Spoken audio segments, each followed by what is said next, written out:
Estamos em Ribeirão Preto, a conhecida capital do chopp. E essa é a terceira vez que eu tô fazendo isso. A gente tá aqui pra documentar esse movimento da cerveja artesanal. E pra isso eu chamei mais dois amigos. Salve, Gambá. Saúde, pode sacana. Esse é o The Beer Hunter.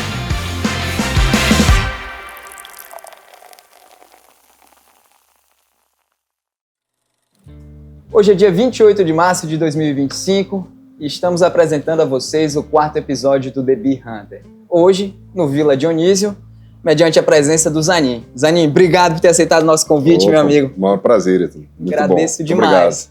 Obrigado. Essa casa é uma casa muito especial para mim, né? Estar fazendo esse episódio aqui, vocês não conseguem ter noção da imensa satisfação que é, né? Eu já trabalhei aqui no Vila como garçom e foi onde eu me apaixonei pela cerveja artesanal, foi onde eu comecei a estudar a respeito, comecei a produzir e, porra, tá aqui é uma felicidade imensa e hoje eu vou ouvir aqui a história, né, do Vila, assim como vocês, contada em primeira mão pelo Zanin.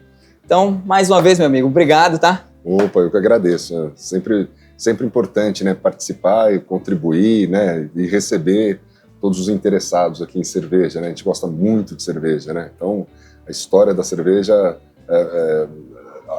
não só pelo Vila, mas por tudo aquilo, a gente como cliente também, né? Que a gente quer frequentar, visitar, né? Quantidade de cervejarias que a gente visitou, quantidade de bares que a gente foi atrás, é uma coisa de ser muito apaixonado por cerveja, né? E é um prazer pra gente, né? Ter o Vila Dionísio aqui em Ribeirão. Essa semana, dia 1º de abril, a gente completa 17 anos, 17, né? De Vila Dionísio, Ribeirão.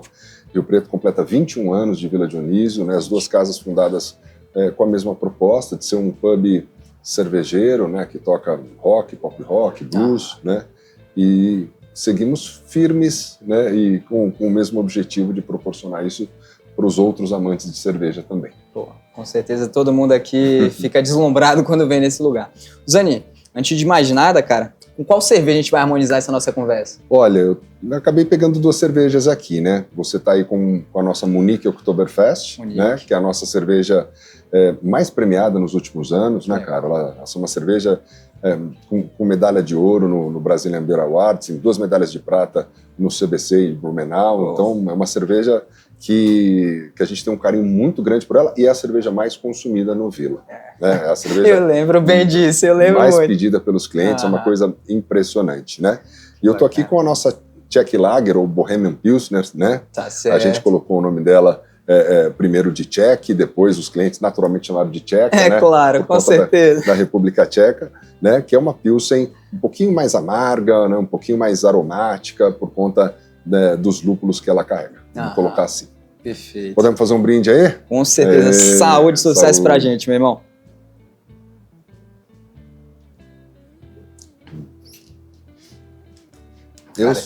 Tava esquecido tanto que essa cerveja era gostosa. Eu sou suspeito, né? Então, fica criador e criatura, então você fica... E eu sou suspeito também porque eu sou um admirador, então é complicado falar aqui de qualquer coisa do Vila. Eu sou suspeito. Então, ó, pra vocês verem, vocês vão ter que vir aqui pra vocês saberem se eu tô exagerando ou não. Mas é fantástico. Ela tem uma presença de malte gostosa, cara. Malte Munich, né? Muito marcante, né? Munich é uma coisa muito marcante na minha vida, né? Então, em 2002... eu fui para a Alemanha fazer um estágio de ecologia, eu sou biólogo e geógrafo, tá? E eu fiquei 2 meses e meio ali na região de Munique, na cidade de Freising, 20 minutos de Munique, né? Uma cidade de 40 mil habitantes, 4 cervejarias. 4 cervejarias. Né? Inclusive a Weinstefan, né? Que é a cervejaria mais antiga do mundo, registrada, né? E aquilo foi uma coisa muito marcante. Quando eu voltei, né, para cá, já tinha essa ideia de montar um bar cervejeiro e a gente abriu o Vila Dionísio Preto com 70 rótulos. 4 anos depois a gente abriu o Vila Ribeirão com 250 rótulos. Chegamos a ter 500 rótulos nas casas, né? Mas chegou uma hora que não fazia muito sentido a gente ter tanto produto, né? Por que a gente precisava ter 35 cervejas de trigo, por exemplo? Né? Porque... Então, vamos selecionar aquilo que a gente tem de melhor, certo, né?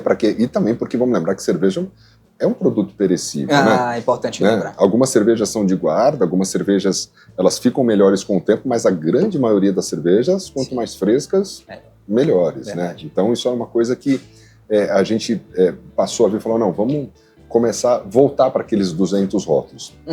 E nos últimos anos, né, se a gente levar em consideração a quantidade de bares cervejeiros, de cervejarias, ou até de mercados vendendo cervejas, tem coisa que não fazia mais sentido a gente ter no cardápio. Quando a gente completou 10 anos de Vila Dionísio, a gente produziu a nossa primeira cerveja comercial, né, que foi a Decênio, que é uma comemoração do decênio de 2004 a 2014. Essa produção foi feita na Invicta, aqui em Ribeirão. Na Invicta, pô, na antiga fábrica da Invicta, né, ali na Rua do Café. Produzindo 3 mil litros dela, achamos que ia durar 6 meses, em 1 mês e meio, 2 meses a cerveja tinha acabado. Então foi um sucesso muito legal. Bacana. Né? Durante alguns anos a gente produziu como Cigano, tá? Tá certo. E aí, no começo de 2022, a gente teve a oportunidade de comprar uma nano cervejaria em Rio Preto, no final de pandemia, né? E aí a gente passou a produzir, primeiro, uma quantidade de estilos muito maior. Hoje a gente produz 30 estilos, né? Alguns são produções sazonais, que a gente produz uma vez por ano. Algumas são filha única, né? Que a gente produziu uma vez porque tinha uma oportunidade com um determinado lúpulo, com algum determinado ingrediente, alguma especiaria, ou um barril, né, especial. Umas 15 cervejas que são regulares. São regulares, né? Perfeito. As nossas cervejas a gente vende nos bares, né, nos 2 Vila Dionísio de Rio Preto e de Ribeirão. A gente tem um boteco em Rio Preto chamado Chico Barrigudo, que é um boteco-restaurante, e nos eventos, né, como a gente tem os eventos que a gente faz, estacionamento de Iguatemi, ou, né, em clubes, ou em condomínios, sempre que a prefeitura, dependendo de como a gente fecha o negócio para colocar um evento, a gente acaba levando os nossos chopps. Né? E a nossa intenção é que o cliente tenha que procurar os nossos eventos e os nossos bares para conhecer. Não, perfeito. Então é uma coisa que para a gente não é interessante sair, olha, vamos montar uma rede de distribuição. Pelo menos não é parte da nossa proposta. A nossa proposta é ter a cervejaria e os bares, né, que vendem as nossas cervejas. Isso é algo que eu acho que é muito legal como identidade cervejeira, como muitas casas que a gente acabou visitando. Então, são coisas que a gente acha que tem muito a ver com a nossa essência, né, com aquilo que a gente acaba propondo. E tem muito do que o cliente quer consumir também, né? Sim. Então, a gente lançou a nossa primeira cerveja, que era uma American Pale Ale, a Decênio, quando todo mundo estava no auge American Pale Ale, né? Aí depois o pessoal começou a produzir sour, ou as cervejas ácidas, ou as New England IPA, né? Então você tem essa onda também do que o consumidor, né? E a gente vai tentando adaptar tudo isso, né? Acabei fazendo um monte de curso, né? Tenho um carinho muito grande pela Colorado, pelo Marcelo Carneiro, né? Legal. Quando Marcelo Carneiro abria as portas da Colorado para a gente participar dos cursos, né? Trazia o Paulo Schiavetto para dar curso para os cervejeiros dele e convidava outros cervejeiros ou o pessoal dos bares que eram envolvidos em cervejaria para participar. Marcelo Carneiro trazia pessoas incríveis aqui. Eu tenho um carinho gigante por ele. Assim, legal, aliás, nos últimos 2 anos a gente teve várias cervejas do Vila que foram premiadas e que usam frutas brasileiras, né? Isso é uma influência que a Colorado teve na gente de ter sempre um ingrediente brasileiro. Né? A gente não faz isso em todas as nossas cervejas, a gente não quer exatamente essa mesma proposta, mas a gente tem edições especiais, né, de cervejas com frutas como cupuaçu, bacuri, muruci, e é mais legal ainda quando você vê que uma cerveja dessa ganha uma medalha de ouro, né, em Blumenau, ganha uma medalha de prata no Sour Beer Cup na Argentina, legal, né? Então você vê que a gente acaba puxando essa régua, né? E que é muito bom, porque o nosso próprio cliente fala, tem que manter isso aí, né? Não, com certeza. Os clientes são rigorosos, cara. Ficam rigorosos porque eles estão bem acostumados, né? Em relação ao Marcelo Carneiro, né? Que foi um cara que veio antes de todo mundo, né? E assim, né? Além de ter vindo antes de todo mundo, era uma pessoa que agregava, né? Ele é uma pessoa que agrega, né? Sim. Né? Apesar do afastamento dele em relação a Colorado, mas ele sempre foi uma pessoa que quis unir, que quis trazer as pessoas para o universo cervejeiro, para conhecer o universo cervejeiro. Que bacana. Né? Se você pega o próprio Rodrigo Silveira da Invicta, trabalhou muito tempo na Colorado, né? Quando o tio veio para cá da Argentina para montar a SP330, né? O Marcelo Carneiro acabou fazendo essa ponte. Então, você vê que é uma pessoa que é sempre muito interessada em contribuir para o cenário, né? Então, a gente tem, né, sabe quando você tem a mesma paixão e você vê uma pessoa que é inspiradora, isso é algo que é muito legal. Eu fico muito feliz de ter participado um pouquinho dessa história, né? E assim, a gente sempre fala, uma coisa que a gente fala assim com bastante orgulho, a gente saía de Rio Preto, em 2004, quando a gente fundou o Vila Dionísio lá, a gente pegava barril vazio de Ambev, trazia para cá na Colorado, né? Batia lá na porta, o Magrão abria a porta e falava: vocês vieram fazer? Falaram: viemos comprar Índica. Vocês vieram comprar Índica? Falaram: de onde vocês são? De Rio Preto. Aí até uma coisa engraçada, toda vez o Magrão lembra: cara, 20 anos atrás vocês iam com um barrilzinho vazio para levar Índica para vender lá, para os clientes de lá. Né? Então, assim, muitas cervejarias acabaram surgindo no balcão aqui do Vila, né? Dos clientes virem, começar a beber, gostar, conversar e falar: vamos montar uma fábrica. Sim. Né? Eu falo assim, das 21 cervejarias que Ribeirão tem hoje, né, só a Colorado é mais velha do que o Vila Dionísio, né? Então você fala, é uma coisa que é muito legal. A gente viu muita gente aqui curtindo, conversando e falou: não, vamos tentar montar nossa cervejaria. É muito legal você ter participado desse ambiente, desse cenário que as pessoas acabaram contribuindo, né? E Ribeirão é uma coisa incrível, assim, né? Eu gosto muito da cidade, me sinto hoje, apesar da minha origem ser de Rio Preto, né? Mas imagina, quase 20 anos vindo para cá, né? Com uma frequência muito grande, né? Então, me sinto parte daqui, assim, fomos muito bem acolhidos aqui, né? Tanto como bar, como pessoas, né? Então, foi uma coisa que foi muito legal, foi muito bacana. Quando a gente foi desenvolvendo ainda mais as nossas cervejas, né? Sempre pensando em referências que eram muito importantes, né? Ribeirão tem cervejarias que são incríveis, né? Você tem cervejas que são incríveis, né? Então não dá para você produzir e vender qualquer coisa, né? Então a régua é muito alta em Ribeirão. Quando a gente fala que a gente acabou desenvolvendo as nossas próprias cervejas e tivemos que adaptar ela numa qualidade que hoje, quando a gente fala, a gente manda cerveja para concurso, não sei até quando a gente vai mandar, mas é uma coisa que durante algum tempo era uma forma de fazer uma avaliação, né, externa, como uma consultoria. Claro, ótimo. Né? Sim. Então, às vezes até que você tem cerveja que eu sei que ela ainda não está tão boa para aquele estilo, mas eu faço questão de mandar para ouvir opinião, porque os jurados são obrigados a fazer ali dar um feedback, né? De alguns ajustes. Teve cerveja que eu mudei levedura, mudei lúpulo, mudei processo, deixei ela um pouco mais seca, ou deixei ela um pouco, né, com residual de açúcar um pouco maior, né? Então, são coisas que você vai fazendo diante de uma avaliação maior. Fazer cerveja é muito legal, fazer uma cerveja boa, né, exige mais, e eu falo que fazer uma cerveja para concurso, você já tem que pensar numa régua que é muito alta, né? Não, com certeza. Mas o que é legal é que você deixa seu cliente também sempre muito... Eu falo assim, você não precisa gostar de todos os estilos de cerveja, assim como a gente não gosta de todos os estilos de música ou de, ou de comida, né? Mas você fala assim, porra, cada um tem a sua preferência, mas você executar bem, né, a produção, o processo, o ingrediente, armazenamento, sanitização, que é algo que a gente sempre se preocupa muito. A gente tem, né, historicamente no Vila, a gente tem um serviço de sanitização próprio que, sabe, no máximo a cada 15 dias, todas as linhas são limpas para que a cerveja chegue da melhor forma possível. Ainda mais quem trabalha com cerveja artesanal, né, cara? Às vezes você tem muito micro-organismo vivo ali que você precisa, né, limpar a linha, senão a sua linha começa a ficar... começa a comprometer, né, o produto que você serve. Então, estamos nessa aí de fazer a nossa cerveja e continuando vendendo cervejas de outras cervejarias, e inclusive de cervejarias grandes, comerciais, né? Hoje a gente é parceiro Heineken, já fomos parceiro da Ambev, né? Mas sempre colocando que o objetivo maior é o cliente, né? O cliente tem que ter... É uma coisa que surgiu, né, da nossa necessidade como cliente, né? Chegou uma época, você imagina, eu tinha 25, 26 anos, todo lugar que eu saía na minha cidade eu era obrigado a beber uma única marca de cerveja, um único estilo, né? E eu falava, cara, não é possível, né? Assim, como cervejeiro, eu ficava frustrado, né? Sim. Então a gente sempre se obrigou em todos os nossos negócios ou nos nossos eventos a gente dar a opção, né? O cliente tem que ter a opção de escolher uma variedade de produtos de boa qualidade, seja uma Pilsen, seja uma IPA, seja uma Sour, ou seja uma cerveja com brete, né, que são cervejas mais agressivas, mais ácidas. Sim. O cliente abraçou muito essa ideia, né? Foi algo que foi muito legal nesses anos todos, né? Então, hoje você vê clientes que estão trazendo os filhos que nasceram, né? É verdade, depois cara. Do Vila, né? Que bacana, de vez em quando acontecia mesmo. É muito legal, né? Que as pessoas falam, meus pais se conheceram aqui, né? Imagina, que legal, loucura, cara. Né? É algo que é muito legal, que é muito bacana. Pô, são poucas casas que têm uma moral dessa, cara. Imagine, porra.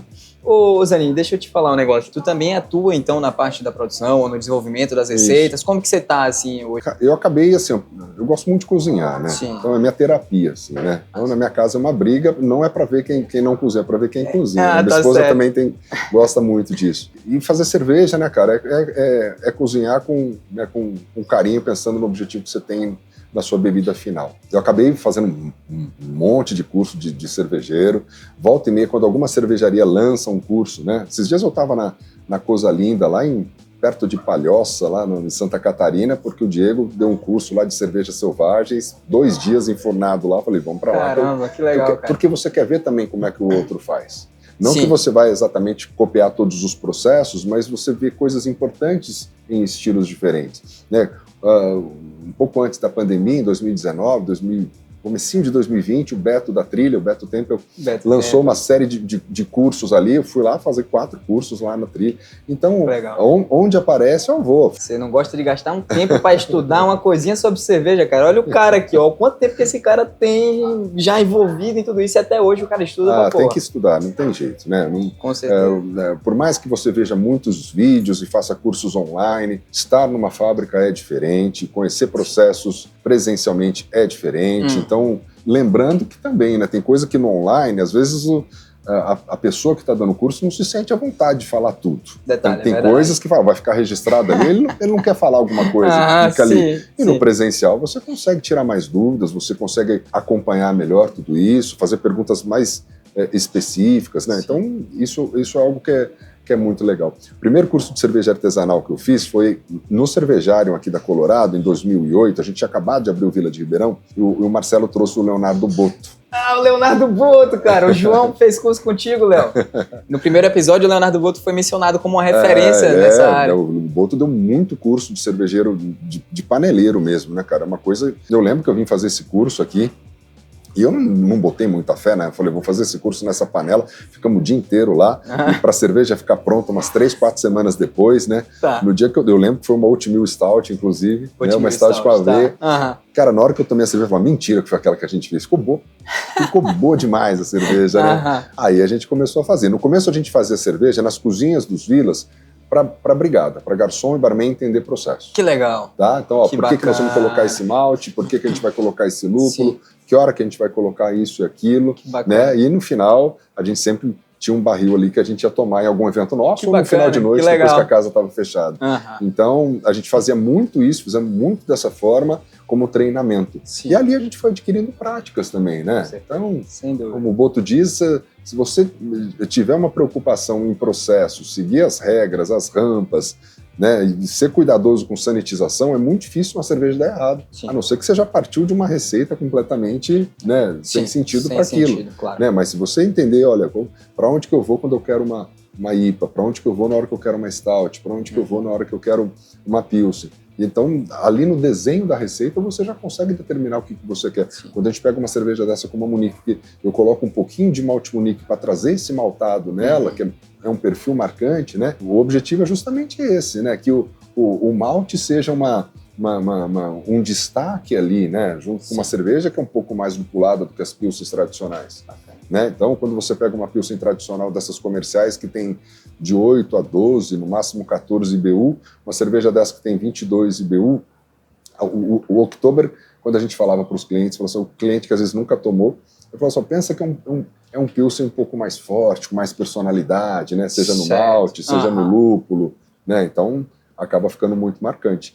Na hora que você vem para a escola tcheca, que o Saaska, um lúpulo que traz um aroma muito marcante, você fala, olha, né, me lembra as cervejas tchecas que são referências. E isso para a gente é muito gratificante. E aí aquela briga de você tentar reproduzir o que se faz ou na Europa ou nos Estados Unidos, né?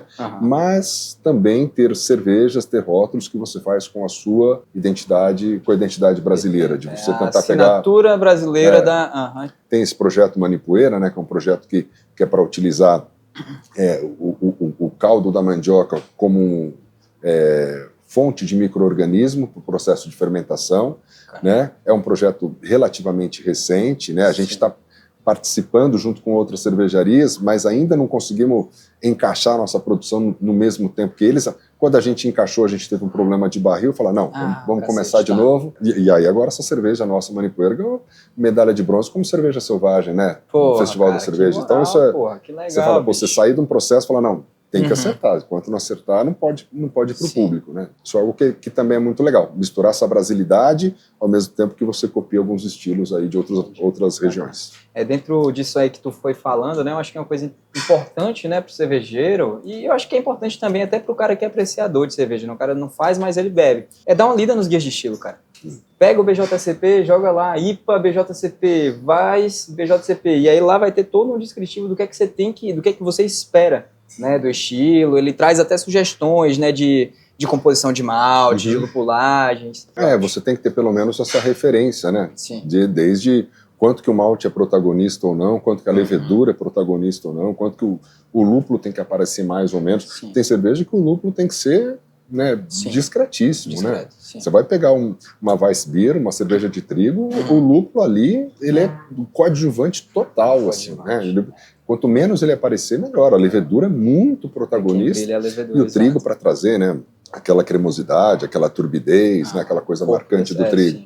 Né? Mas é uma proposta que você não pode comparar com cervejas Pilsens ou com Oktober, né, com lagers que são, né, diferentes. Também você não pode comparar com cervejas como quando você vai fazer uma dry stout, que você vai precisar ou do torrado ou do chocolate ali para dar o complemento dela. Aí aquela torrefação do malte que vai determinar o perfil da cerveja. Né? Então são coisas que são muito legais. Para quem estuda cerveja, é sempre bom, né? Eu gosto do BJCP, gosto também do Brewers Association, porque eles acabam tendo algumas diferenças. Você pode ver que muitas vezes, até dentro da mesma categoria de cerveja, você tem algumas diferenças como são colocados. Eu já notei, né? Sim. E tem muita cerveja boa que não está em nenhum estilo, né, cara? Você pode criar uma cerveja e falar, cara, eu quero fazer algo, mas tem que ficar bom, né? É igual, às vezes você vai fazer uma música, né? Mas tem que ficar bom, né? Não adianta, às vezes não encaixa exatamente nesse ou naquele estilo, mas tem que ficar bom. Então isso é algo que a gente acha que é importante também. É engraçado, não sei se você já viu, sabe aquela coleção de livros que são os 4 elementos da cerveja? Água, malte, lúpulo. Lendo o malte, né? Já no início, assim, o autor ele fala que quando ele pensa em sabor maltado, o que ele tem como referência de sabor maltado é o malte Munique. Né? Essa é a ideia que ele tem como sabor maltado. E realmente, quando a gente toma aqui a Munique, aparece, assim, né? ela tem realmente tanto na aroma como no sabor, o malte aparece. Depois que você aprende a combinar, né? Eu falo que hora que eu vou usar um Munique, que hora que eu vou usar um melanoidina, né? Que hora que eu vou usar um malte chocolate e em que dose, porque a gente às vezes quando é paneleiro, a gente erra muito a mão. Sim. Né? Eu vou usar malte de chocolate, vou pôr 15% de malte de chocolate. Eu falei, cara, você tem certeza disso, né? O que isso vai trazer, né? Realmente isso vai contribuir para esse perfil de cerveja? Porque às vezes você acaba fugindo daquilo que você está buscando, né? Então, eu vou colocar o melanoidina, que vai trazer um caramelo. Tá, o caramelo é diferente do maltado. Quanto que eu quero desse caramelo? Né? Em que momento que eu quero esse caramelo? Eu posso pegar uma cerveja, mesmo clara como essa, e colocar uma dose pequenininha de carafa, né? Para trazer eu não quero trazer aquele torrado, aquele café, mas eu quero trazer algo um pouco, né, ou de cor, ou alguma coisinha ali né? Então, depende muito dessa combinação. Isso é muito legal também, isso é muito bacana. Isso é bacana. Eu tive a oportunidade de trabalhar em um brew shop, logo depois que eu saí daqui. E, cara, nossa, todo dia você vendendo malte, lúpulo, levedura, cara, o know-how que você pega disso, meu irmão, é fantástico, sabe? Você experimenta, você sente o cheiro e você fica deslumbrado como que cada malte, ele realmente tem uma puta de uma particularidade, sabe? E mesmo no lúpulo, né, que às vezes você pega um lúpulo assim, tem uma coisa que você fala, nossa, isso aqui tá muito pinos, né? Ou outro você pega e fala, cara, isso aqui tá uma coisa de limão, né? Ou uma coisa de... sei lá, laranja, tangerina. Outro você pega muita fruta de caroço, né? Parece pêssego, outro parece melão, outro parece manga, né? Os mosaic primeiro que a gente tinha era muita manga. Hoje ainda é um pouco, mas no começo assim, eles eram mais gritantes ainda. Você fala, cara, jogaram manga nesse lúpulo, não é possível. Né? Que era muito marcante. Assim. Tu tem um estilo de cerveja favorito, algo assim? Eu costumo dizer que é igual comida. Né? Tem dia que você tá doido por churrasco, tem dia que você tá com vontade de massa, tem dia que você tá só na saladinha, tem dia que você quer uma pizza, tem dia que você quer... Eu fiz todo o caminho de quem começou a beber cerveja começa a beber as pilsens alemãs e as cervejas de trigo alemã, depois você vai lá para a Bélgica e acha que a Bélgica é o único lugar que faz cerveja no mundo de verdade, né? Aí depois você vai tomar Guinness, que começa, a primeira vez que tomei Guinness achei que era água suja, né? Tá. Depois fiquei viciado em Guinness, aí vieram as IPAs americanas com aquela explosão de cítrico, de tudo quanto é lado, de frutado, né? Super intenso. Depois cansa isso também. Claro. Aí voltei para as lagers de novo. Voltei. Tanto que as últimas cervejas que eu tenho feito, além da Oktober, que acabou se consolidando como a cerveja principal do bar, essa tcheca, que é a nossa Bohemian Pilsen. A gente tem uma Vienna Lager aqui também, que sabe que você volta assim nas lagers e fala, porra, que gostoso voltar para isso. Mas volta e meia eu quero abrir aquela IPA nervosa, eu quero abrir. Tá certo. Esfriou um pouquinho, você já tem motivo para abrir uma Riesling ou uma Doppelbock. Você espera só a oportunidade, né? A primeira esfriadinha assim é a chance de... E é engraçado, né? Tem cerveja que você, que nem a gente estava no começo da conversa, você faz uma Pilsen, quanto mais fresca, melhor. Eu lembro a primeira vez que eu fiz uma Doppelbock, sim, ela ficou lá maturando quase que um mês, até falar, não, legal, invasa. Eu falei, cara, essa cerveja não ficou redonda, cara. Mas aquela coisa de cervejeira, eu tinha feito 250 litros, falei, deixa aqui no canto, depois eu vou ver o que eu faço com ela. Cara, deu uns 4 meses depois, eu fui experimentar a outra cerveja. A maturação trouxe uma coisa para ela, assim, que foi incrível, né? E essa cerveja, aí uma dela para Blumenau, ela ganhou medalha de bronze como Doppelbock. No ano seguinte, eu coloquei um pouquinho de extrato de semente de amburana, que a gente acabou fazendo. O pessoal acha que tem madeira, mas não é. Essa cerveja ganhou ouro esse ano. Cacete, cara. Tá? Que legal. É a Bock & Roll? A Bock & Roll é a Doppelbock que ganhou medalha de prata, é a base dela. Eu peguei a Bock & Roll, coloquei um pouquinho de extrato de amburana e ela ganhou como Herb Style, né? Que é aquela cerveja que quando você mistura alguma especiaria para cara, que legal, porra, que bacana, bicho. E aí essa cerveja a gente colocou num barril de vinho do Porto, né? Cara, essa cerveja, ela, depois que você fala assim, cara, eu vou fazer ela hoje para tomar daqui 6 meses. Sim. O cara que é ansioso não consegue, não. Não dá. Não dá. Que bacana. A gente, essa tua fala, né, ela remete ao nosso episódio passado. A gente gravou na cervejaria It's Hop. A cervejaria que aqui em Ribeirão, ela tem assumido um protagonismo referente à escola belga. Ele falou justamente isso, né? O quanto que a cerveja muda, né? Ao longo da maturação. Sim. Ele trouxe também esse ponto que você falou, né? Você vai beber, começa ali com uma de trigo alemã, aí você vai para as IPAs, em algum momento você cai na belga e você fica deslumbrado sobre a escola, né? Eu gosto muito das cervejas com brete, né? Elas são cervejas ácidas, tem que ter cuidado pro acético não estourar, mas é o perfil de cada um. Tem gente que adora o acético, né? Cara, a gente está trouxemos para o festival que a gente fez no Iguatemi 4 cervejas nossas com brete. Uma com cacau, polpa de cacau. Polpa de cacau. Não tem nada de chocolate, né? Aquela coisa da polpa, aquela polpa clara do cacau e tudo mais. A cerveja ganhou medalha de prata na categoria de brete. Uma com muruci, né? E assim, o que é muito interessante nessas cervejas é que assim, elas também melhoram muito com o tempo. A Muruci ficou 2 anos para ficar pronto. 2 anos? A Cacau demorou 10 meses para ficar pronto, sabe? Então você visita a Cantillon lá na Bélgica, pô, cara, tem garrafa deles que demoram de 18 a 36 meses para ficar pronto. O cara tá em 2025 lançando a safra 2022. Mas é muito do perfil, né? De como que aquilo evolui. Tem cerveja que, na hora que você trabalha com bretanomices, inclusive, tem cerveja que você coloca ali, dá uns 4 meses falando, nossa, será que eu perdi a cerveja? Porque começa a vir alguns aromas, algumas coisas. Mas, cara, é incrível que daqui 4, 5 meses aquilo arredonda de uma forma. Então, essa história de ter paciência, de falar, ó, essa cerveja aqui é para daqui 2 anos. Fala, não é possível, né? Para daqui 2 anos.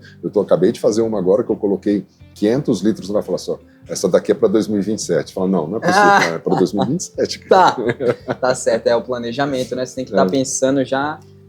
Ô, Zanin, deixa eu te fazer uma pergunta, cara. Essa eu acho que o pessoal tem curiosidade, mas eu tô curioso pra pôr aqui. Tu já foi cervejeiro caseiro? Cara, assim, ó, eu fui cervejeiro caseiro de 2008 até 2019. Quase 12 anos, considerando 8 e 19. Bacana, cara, muito tempo. Mas assim, ó, em 14 eu já comecei a produzir como cigano em fábrica. Né? Em 14. E aí você vai fazendo as duas coisas, porque às vezes você testa uma receita numa quantidade muito menor, você vai fazer 60 litros, 80 litros ali para ver o que acontece. Essa fábrica que a gente tem no Preto, eu tenho tanques de 300, eu tenho tanque de 600, eu tenho tanque de 1.200. Então, assim, ó, com 300 litros já é quase caseiro, sabe? Vocês acham que é caseiro com 300 litros? Se bem que, rapaz, aqui em Ribeirão tem uns caseiros que tem uma produção grande, então, cara. Dependendo dos amigos que você tem, sim. É verdade. O pessoal da Caia, não sei se você conhece, o Tony, o Ari. O Ari, ele disse que ele tomou gosto pela cerveja artesanal aqui no balcão do Vila, né?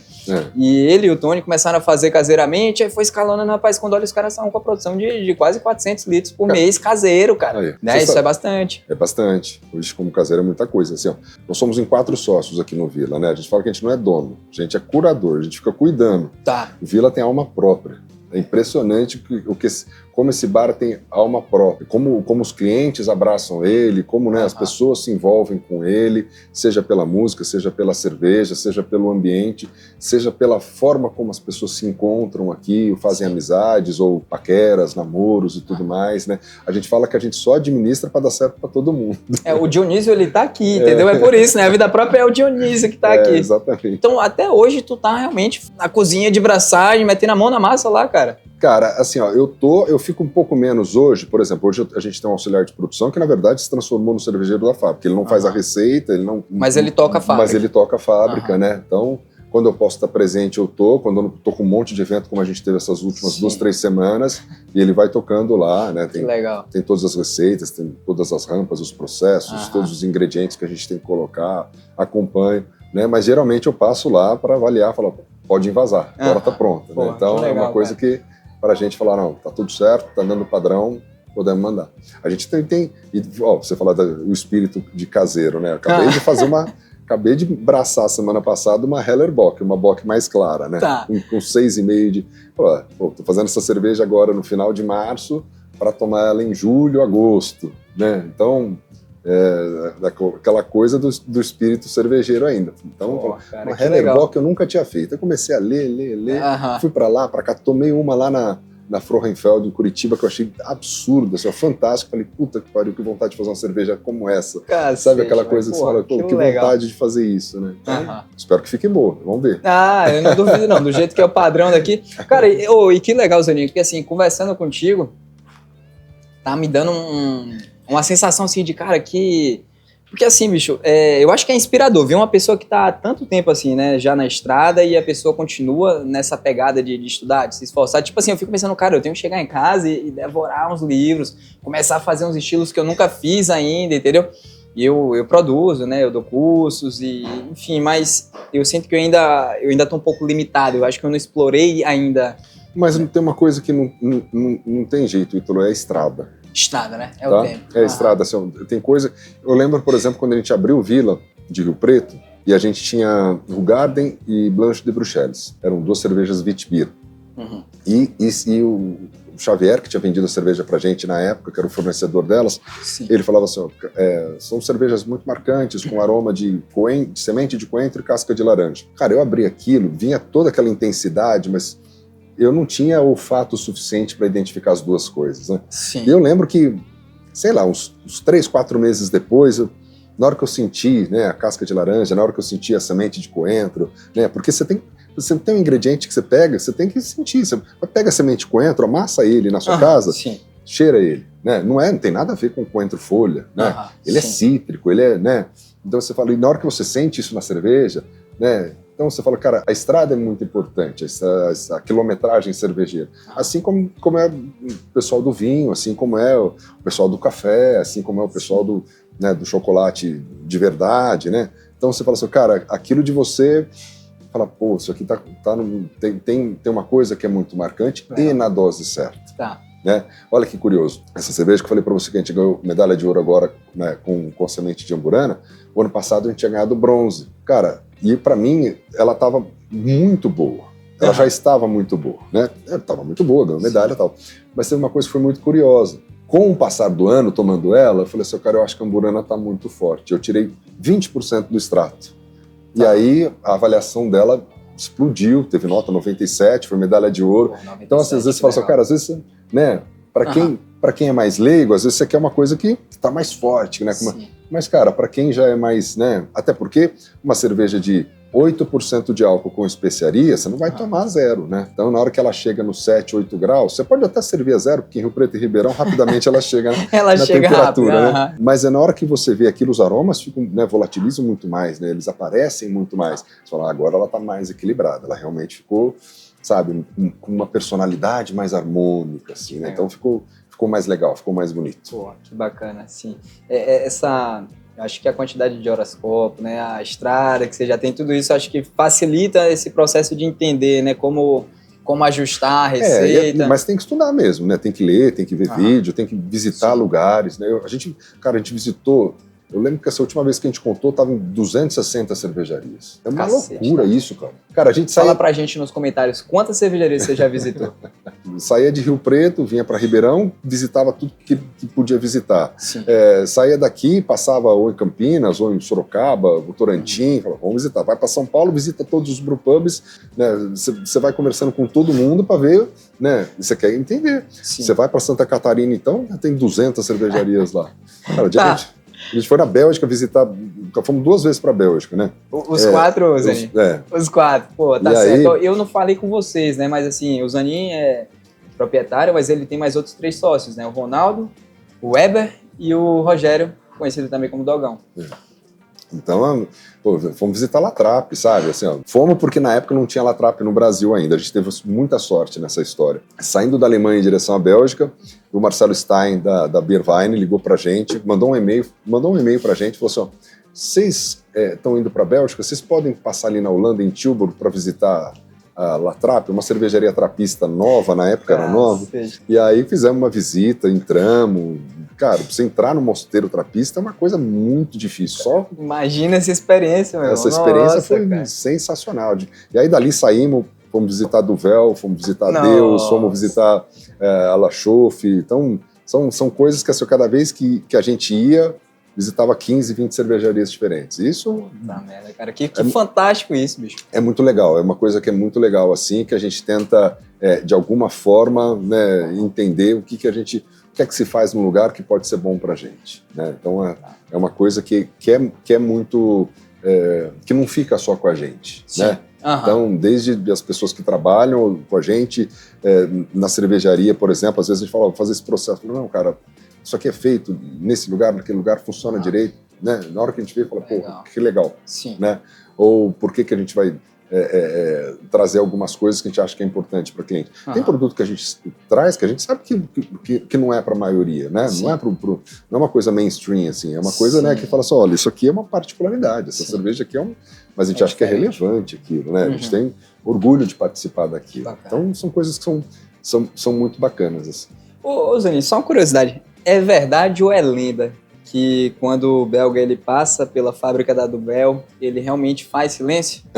É verdade isso, né? Porque diz que na fábrica tem lá aquele aqui descanso o diabo, né? E aí, segundo a lenda, todo mundo quando passa pela rodovia para de conversar se estiver conversando. Não, mas tem outras cervejas também lá, pessoal não... Tá certo. Uma coisa que foi muito interessante quando a gente visitou a Duvel, é que assim, ó, eles estavam... A primeira visita que a gente fez foi em 2006. E eles falaram, a União Europeia tinha determinado que todos os produtos de cerveja tinham que ter validade.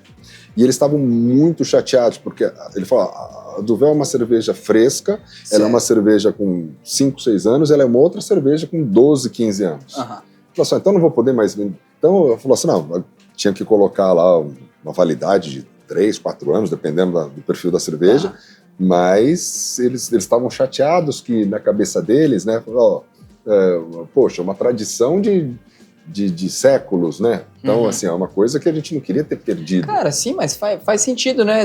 Eu não sei se... Não, e aí ela deu uma dúvida pra gente, que na época já tinha uns 8 anos, né? Ela falou, o ideal, se vocês quiserem experimentar agora é uma coisa, mas se vocês quiserem experimentar daqui uns 5, 6 anos é outra coisa. Eu falei, como é que eu vou saber? Vou tomar isso aqui, né? De repente eu morro amanhã, né, cara? Sei lá. E é realmente uma outra cerveja, né? E assim, já tem um tanto de oxidação, já tem um tanto, né, de degradação ali, mas se transforma num produto que eles acham que é perfil, né, que é interessante ali. Ô Zanin, a gente tá chegando ao final aqui da nossa cerveja. Eu tô economizando a minha aqui.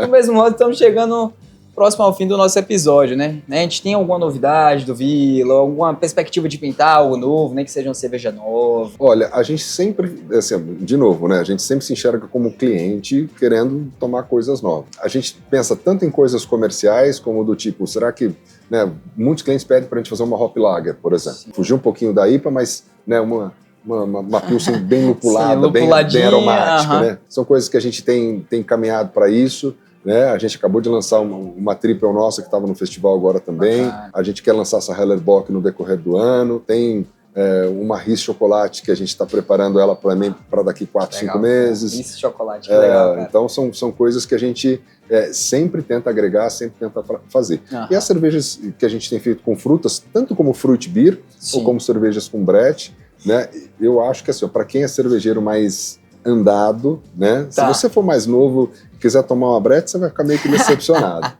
Né? Mas se você já tiver um tanto de estrada, eu acho que vale muito a pena, são coisas que são muito interessantes da gente trazer. Ô Zani, eu agradeço mais uma vez ao tempo aí, tá? A conversa agradeço a oportunidade aí. Quem quiser vir no Vila aí, né, conhecer quem não conhece, ou revisitar quem já veio várias vezes, né, beber a cerveja com uma outra perspectiva depois dessa conversa, e volta e meia a gente está aqui. Às vezes a gente está aqui, às vezes a gente está em Rio Preto, né, tem semana que a gente fica todo dia, tem semana que...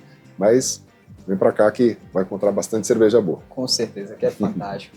Meu irmão, ó... Obrigado, viu? Valeu. Obrigadão, Zani. Valeu, meu amigo. Agradeço demais. Legal.